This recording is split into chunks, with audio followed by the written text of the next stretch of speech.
Hello students, welcome to my channel Easy Learning with Harjinder. Today we will do chapter 13 of class 10th mathematics and the name of the chapter is surface areas and volumes and exercise is 13.3.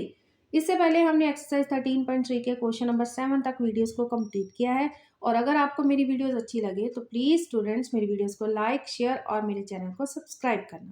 तो चलिए आज की video start करते हैं और question number 8 को पढ़ते हैं। Question number 8 says water in a canal 6 meter wide and 1.5 meter deep is flowing with the speed of 10 kilometre per our. एक वाटर है किसमें कैनल में किसी भी नदी में कैनल में वाटर है तो वो क्या कर रहा है कि उसकी हमें 6 मीटर वाइड गिवन है, विड्थ गिवन है और 1.5 मीटर उसकी डेप्थ गिवन है, मतलब कि उसकी हाइट गिवन है और उसकी ब्रेथ गिवन है। Is flowing with speed of 10 kilometre per hour और उसका जो स्पीड है वाटर की 10 किलोमीटर पर आवर है। How much area will it irrigate in 30 minutes. 30 minutes में वो कितना एरिया इरीगेट करेगी, उसको पानी देगी। If 8 centimetre of standing water is needed, कि जबकि किसी भी फील्ड में 8 सेंटीमीटर जो स्टैंडिंग वाटर है उसकी रिक्वायरमेंट है। तो चलिए थोड़ा सा इसको समझते हैं कैसे होगा। मैं आपको रफली इसको समझाती हूँ कि ये रही आपकी कैनल, ये हम बात करें तो ये है एक कैनल और यहाँ पर वो किसी एरिया को इरीगेट कर रही है, ठीक है जी। यहाँ पे कोई एरिया है जिसको वो इरीगेट कर रही है। तो यहाँ पे उन्होंने इसकी क्या बताई है, 6 मीटर वाइड। 6 मीटर वाइड मतलब उसकी हमें दी हुई है ब्रेथ और उसकी 1.5 मीटर डेप्थ गिवन है, मतलब हाइट गिवन है। तो हमें लेंथ नहीं गिवन, इसकी लेंथ हम फाइंड आउट कर लेंगे कैनल की, ये चीज़ फाइंड आउट करेंगे। और 10 किलोमीटर पर आवर उसकी स्पीड है वाटर की यहाँ से यहाँ तक आने में। How much area will it irrigate in 30 minutes. 30 minutes में कितना एरिया वो इरीगेट करेगी। If 8 centimetre of standing water is required, means कि यहाँ से लेकर यहाँ तक, ये ग्राउंड लेवल हम लेट कर लेते हैं, तो यहाँ से लेकर यहाँ तक वो कितना 8 सेंटीमीटर रिक्वायरमेंट है कि इतना पानी वहाँ पे स्टैंड होना चाहिए। तो यहाँ पे हमें फाइंड आउट करना पड़ेगा इसका वॉल्यूम और इसका वॉल्यूम, दोनों का वॉल्यूम फाइंड आउट करेंगे तो उनको इक्वल कर देंगे। इक्वल करने के बाद हमारे पास रिक्वायर्ड आंसर आएगा। तो चलिए इसके सोल्यूशन पर आते हैं। सोल्यूशन के लिए सबसे पहले जो तो हमें गिवन है वो हम लिखेंगे, width of the canal, width of the canal is equal to, width is 6 meter and depth of the canal is equal to 1.5 metre, ठीक है जी। अब हमें दी हुई है speed of water flowing, speed of water flowing is equal to 10 kilometre per hour. 10 kilometre per hour means कि ये 1 घंटे में 10 किलोमीटर उसकी स्पीड है। 1 घंटा मीन्स 1 आवर मीन्स 60 मिनट्स और हमें बात करनी है 30 मिनट्स की। तो हम 30 मिनट्स के लिए फाइंड आउट करेंगे तो वो क्या, हमारे पास जो आंसर आएगा वो उसकी कैनल की हम लेंथ एज्यूम कर लेंगे। तो उसके लिए हम क्या करेंगे, सबसे पहले आपको थोड़ा सा क्लियर कर देती हूँ कि 1 किलोमीटर होता है 1000 मीटर के बराबर, ठीक है जी। तो 10 किलोमीटर किसके बराबर होगा, 10 इंटू 1000 मीटर, ये होएगा हमारे पास 10,000 मीटर। 10,000 मीटर आ गया। तो पर आवर की बात है तो 10,000 मीटर कितने में है, 60 मिनट्स में है, ठीक है जी। 60 मिनट्स में यहाँ पे सॉल्व कर लेते हैं सामने। 60 मिनट्स में कितनी स्पीड है, 10,000 मीटर। तो 1 मिनट में 30 मिनट्स में, सॉरी 30 मिनट्स में, यहाँ पे मिनट्स फुल लिख देती हूँ मीटर के साथ कंफ्यूजन ना हो। तो 30 मिनट्स में कितना होगा, 10,000 डिवाइडेड बाय 2, इसका हाफ करेंगे। ये 60 है, 60 का हाफ होगा 30, ठीक है जी। तो हाफ होगा तो ये कितना आ जाएगा हमारे पास 5000 मीटर, ठीक है। ये क्लियर है पॉइंट। पहले हमने किलोमीटर को मीटर में चेंज कर लिया क्योंकि सारा सम जो है वो यहाँ पे मीटर में है। मीटर में चेंज करने के बाद जो आवर्स है यहाँ पे है, क्योंकि उसने 30 मिनट्स की बात की है, हाफ, 1 आवर का हाफ हो गया 30 मिनट्स, तो 60 का हाफ करेंगे तो अल्टीमेटली जो वैल्यू होगी उसका भी हाफ हो जाएगा। तो ये हमारे पास आ गया 5000 मीटर। अब हमने क्या फाइंड आउट करना है, ये हो गई इस कैनल की लेंथ, ये अज्यूम करेंगे कि कैनल की लेंथ है। तो चलिए इसको वॉल्यूम में सॉल्व करते हैं। वॉल्यूम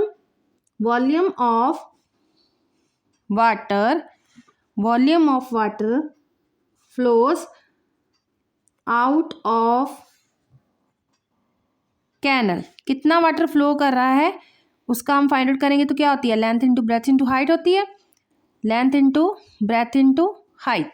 तो इसको हम लेंथ एज्यूम करेंगे और ये जो विड्थ है इसको हम ब्रेथ लेंथ करेंगे और इसको डेप्थ को इसकी हाइट लेट करेंगे। तो सीधा भी आप लिख सकते हो डायरेक्टली लेंथ ब्रेथ और हाइट एज्यूम करने के बिना भी। तो ये लेंथ आ गई लेंथ आ गई 5000 multiplied by breath 1.5 multiplied by height multiplied by breath, ये ब्रेथ थी 6 और ये थी 1.5। ठीक है जी, 5000 इंटू 6 इंटू 15/10। तो 0 के साथ 0 cancel,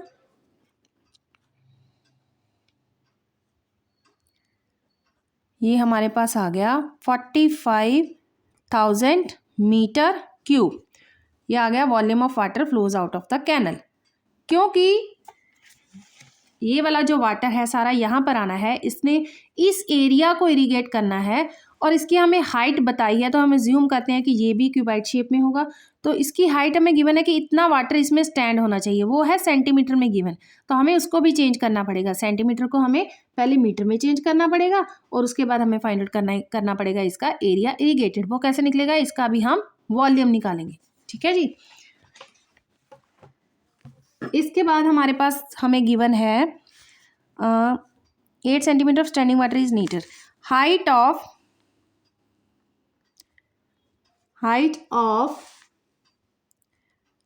water needed to irrigate is equal to 8 centimetre.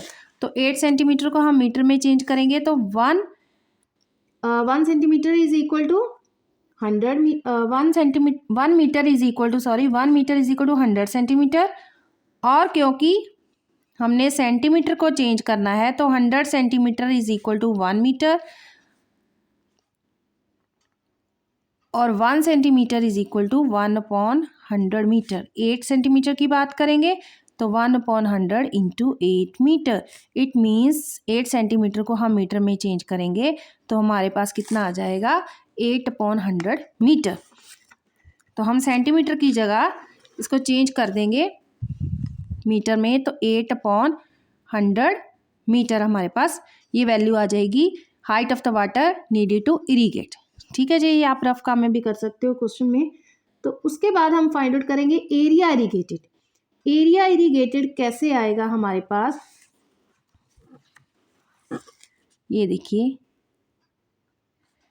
Area irrigated multiplied by height of water needed to irrigate is equal to volume of water flows out of canal। Area irrigated कैसे आएगा, क्या होगा वो area length into breadth. यहाँ पे होगा length into breadth और length into breadth को हमने सीधा क्या लिख दिया, एरिया इरिगेटेड। और 8 सेंटीमीटर हमारे पास क्या है, हाइट। ठीक है जी, जहाँ पे वैल्यू पुट करेंगे और किसके बराबर आएगा, जितना कि वाटर फ्लो होके बाहर आएगा, जो हमारे पास कैनल का वॉल्यूम आएगा सारे का सारा वो हम इसके इक्वल कर देंगे। तो यहाँ पर वैल्यूज को पुट कर देते हैं। एरिया इरिगेटेड को हम ऐसे ही लिख देते हैं, हाइट हमें गिवन है 8/100 इज इक्वल टू, तो हमारे पास पहले आंसर कितना था, 45,000 मीटर क्यूब। ठीक है जी, तो अब हम फाइंड आउट करेंगे एरिया इरिगेटेड। उसके लिए क्या करेंगे, 8/100 को दूसरी साइड पर लेकर जाएंगे तो वो 100/8 हो जाएगा। तो ये आ गया 45,000,000/8। इसको अब हम क्या करेंगे, डिवाइड करेंगे। डिवाइड करके हम देख लेते हैं, 45,000,000, 8 5 का 40, 6 का 48, 2 का 16, 5 का 40 और 2 0 जो ऊपर है एक्स्ट्रा वो इसके साथ लग जाएंगी। तो ये हमारे पास आएगा आंसर 562,500 मीटर स्क्वायर। अब क्या आएगा, मीटर स्क्वायर, 562,500 मीटर स्क्वायर, जो कि एरिया है, क्योंकि एरिया है तो वो मीटर स्क्वायर में आएगा। This is the area irrigated needed. ठीक है जी, सम आपको क्लियर है? अगर इस सम में कोई डाउट है, क्लियर करना चाहते हो तो मेरे को कमेंट बॉक्स में कमेंट करो। I will definitely clear your doubt. और मेरी वीडियोस अच्छी लगें तो मेरे वीडियोस को लाइक शेयर और मेरे चैनल को सब्सक्राइब करना। Thank you so much.